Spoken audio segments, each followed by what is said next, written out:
अस्पताल के बाहर भूखे जरूरतमंदों को खाना बांटा जा रहा है। लाइन में लगे लोग अपनी अपनी बारी का इंतजार कर रहे हैं। इसी लाइन में एक औरत भी खड़ी है जिसने चेहरे पर दुपट्टा बांध रखा है। उस औरत को देखकर खाना बांटने वाला, जो देखने में तो इंसान ही नजर आ रहा है, उस औरत को हक़ारत की नजर से देखता है और कहता है, खाना लेना है तो जय श्री राम कहना होगा। वो औरत नारा लगाने से इनकार करती है।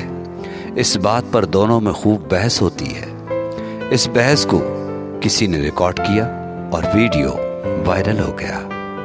कानून और कानून के रक्षक इसकी शिकायत के इंतजार में है। साफ जाहिर है, औरत का दुपट्टा देखकर खाना बांटने वाले शख्स को वह औरत मुसलमान लगी, इसीलिए उस खाना बांटने वाले की नफरत बाहर आ गई। औरत भी अपने हौसले में मजबूत थी, बहस भी की और खाना भी छोड़ दिया, लेकिन उस नफरती चिंटू के कहने से नारा नहीं लगाया।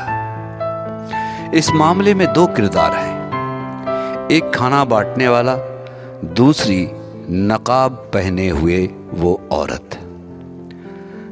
खाना बांटने वाला करीब 60-65 साल का बुजुर्ग है, जबकि वह औरत 30-35 साल की लग रही थी। इस पूरे मामले पर गौर किया जाए तो दो बातें सामने आती हैं। हिंदू बुजुर्ग बेहद उग्र और बदतमीज महसूस हुआ। उसने अपनी उम्र और भंडारे के मकसद का ख्याल नहीं किया। भंडारे लंगर का पहला मकसद जरूरतमंदों को खाना खिलाना होता है। जरूरतमंदों का धर्म या इलाका नहीं पूछा जाता। खानकाहों में भी रोजाना हजारों लोग खाना खाते हैं, जिनमें मुसलमानों के साथ साथ गैर मुस्लिम भी अच्छी तादाद में होते हैं। सिखों के गुरुद्वारे में भी हजारों लोग लंगर खाते हैं और कभी भी किसी खानकाह या गुरुद्वारे में धर्म के आधार पर नारा नहीं लगवाया जाता।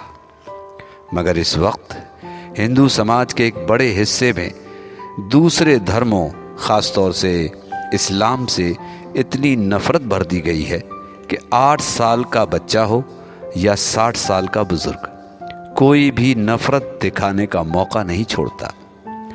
इस बुजुर्ग की बदतमीजी और नारा लगवाने की जिद साफ बता रही थी कि उसका मकसद खाना खिलाना नहीं, अपने धर्म की धौंस जमाना था। इसी वजह से उसका अंदाज निहायत ही शर्मनाक और घटिया था। औरत का लाइन में लगना इस बात का सबूत है कि उसे खाने की जरूरत थी और उसकी जरूरत ने अपने स्वाभिमान को दबा करके उसे लाइन में लगा दिया।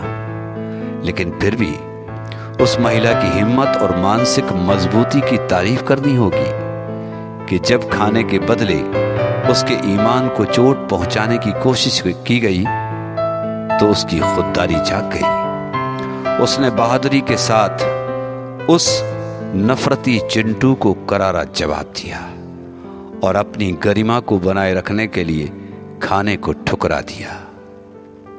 इसी वीडियो को देखकर कई ऐसे अस्पताल या और सरकारी संस्थाओं के नज़ारे मेरे सामने याद आने लगे, जहां धर्म के आधार पर मुस्लिम महिलाओं को नीचा दिखाया जाता है।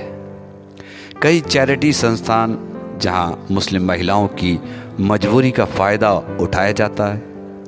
कितने ही दानी ज्ञानी याद आ रहे हैं जो मदद के नाम पर सिर्फ नफरत का कारोबार कर रहे हैं। मगर ये सब मैं क्यों कह रहा हूं? मुस्लिम औरतें भंडारे की लाइन में क्यों खड़ी हैं, इससे किसी को क्या मतलब है? बीमार औरतों के साथ अस्पतालों में होने वाली बदतमीजियों से किसी को क्या परेशानी है?